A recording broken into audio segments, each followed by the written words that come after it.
Now let me talk a little bit more specifically about you all and the roles that you can play, for us moving forward. And then I'll stop because I know there's a lot of folks who'd like to ask some questions. You are one. This is truly amazing, but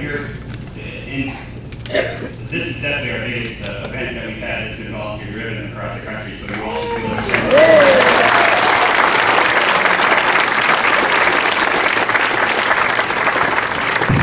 but we are right now doing listening tours across the country. And where we have state staff, and right now we have staff in 25 states. By the end of this month, it should be 32 states. By the end of June, we hope to have staff in all 50 states. We've done 228 listening tours, and this is a sort of extended version of what we're doing across the country. The largest was in Kansas City that had 203. Now, just so you all know, Decatur, Georgia had 600 RSVPs for an event yesterday. I haven't gotten a report yet how that went, so it may be close. I'll report back to you all. But we've had 228 listening tours with 8,654 people attended. That goes, Carroll, Iowa, which is a town of about 3,000 people, where 20 people showed up, to having multiple listening tours in Indianapolis, and we've had them in 19 states. And as we get more staff into states, the first thing that they're going to do is hold an event just like this and ask you what we should do. Now, I know there are folks who have very real policy thoughts or concerns or suggestions, and why there are platforms for folks to express that. You can go to whitehouse.gov and offer those policy thoughts. Organizing for America is not a policy entity. I can pass those thoughts on, but I'm not a policy expert. I don't claim to be. But what I can offer thoughts on, what I'd like to talk to folks about, is how can we brainstorm about getting our supporters, reaching out to independents in our community, reaching out to undecided voters in our communities, and getting them to support the president's policies. And in this case, is three broad healthcare principles. Congress is right now in the process of negotiating those two pieces of legislation. And there's a lot of different questions within that, whether it be a single payer, whether it be a public health care plan, making sure that those benefits are paid for, so on and so forth. There's a lot of very, very detailed questions, and right now, no one really has the answers to that yet because the actual legislation has not been drafted. Now, from a tactical standpoint, you guys are also in a very unique position because, frankly, all the members of your congressional delegation are generally supportive. Yeah. It's an embarrassment. But there are places across the country that could use your energy. And during the campaign, what we did is, and you guys know this much better than I did, you would go to neighboring states, either calling into neighboring states, and help those local organizations. And a very real possibility, I hope something that folks discuss moving forward, is how can you all continue that sort of what we call the Sister City program.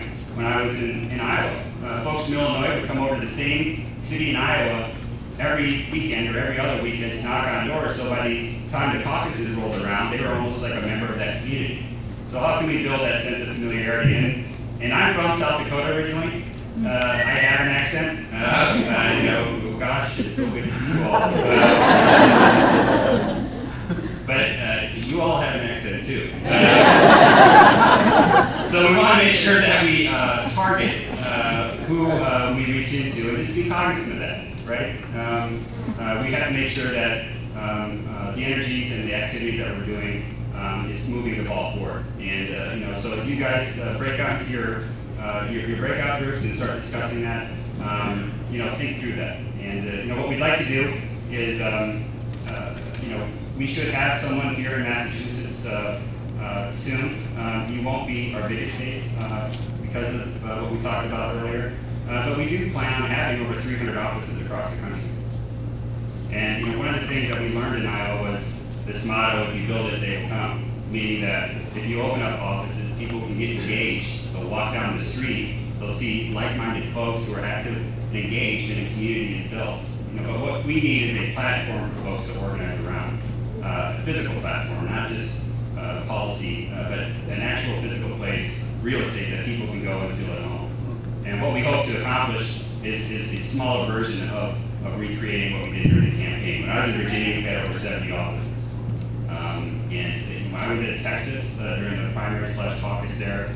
They had 275 staff. We opened up about 50 offices in 3 weeks. In fact, it was such a shortened time span. By the time we got there, we were opening up offices literally 3 or 4 days before the caucus.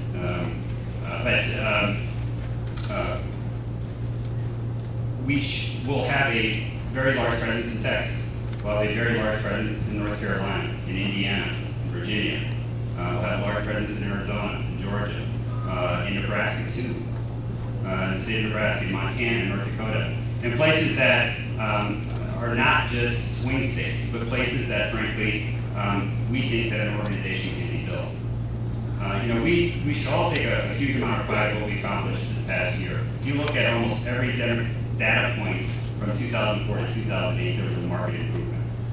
As far as young people getting engaged, number of registered voters, the win percentage in almost every county in America, we increased that.